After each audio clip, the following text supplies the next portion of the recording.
we are gonna make French toast today. So if you are a big lover of French toast, we are cooking in the Dutch oven, but we're gonna throw a little twist to it. We're cooking with a croissant. So let's dive right into it. So this recipe is super simple. We're just gonna crack 6 eggs and we're gonna make the batter.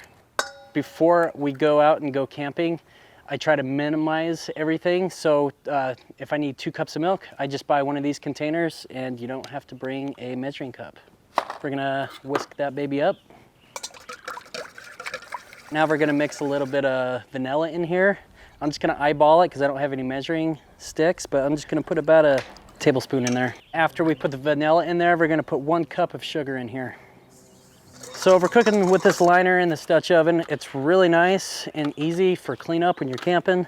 Typically, when I'm cooking at my house, I don't really use it because I like the cast iron flavor that Dutch ovens give, but when you're camping, it's always nice to have an easy cleanup.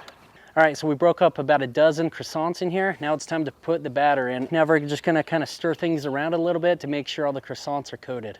All right, now we're gonna throw some fresh fruit in here. We got some raspberries and blueberries. You're gonna wanna save a little bit for later, but I usually just put a half a container in there. If you have one of the Camp Chef cast iron cooking guides with you, it'll have the ratio of how many briquettes you need. So we're cooking on a 12-inch right now. So we need 21 total, and if we're cooking at 350 degrees, we want 14 on top and 7 on the bottom. An easy way to start the charcoal is I put it on a Camp Chef stove, turn it on. That's an easy way for it to heat up, and I want to look for the charcoal to be white. When it's white, it's time to cook. So I'm just going to make a nice little circle, about a 12-inch circle, and then we're going to throw the Dutch oven on.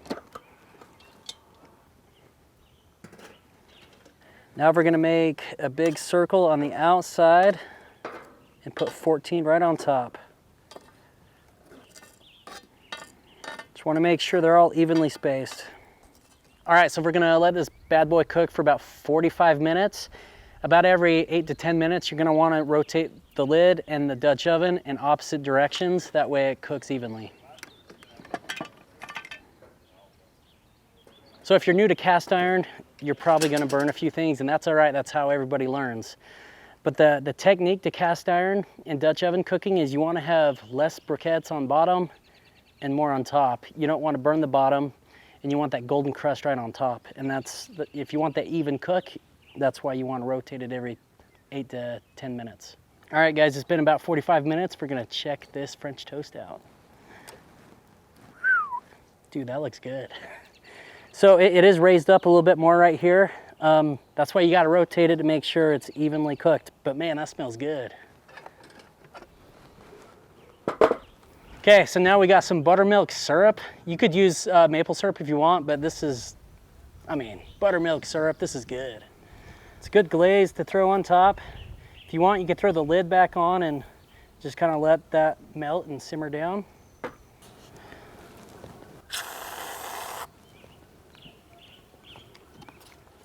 You guys got to give this a try. This is like a whole new level for French toast.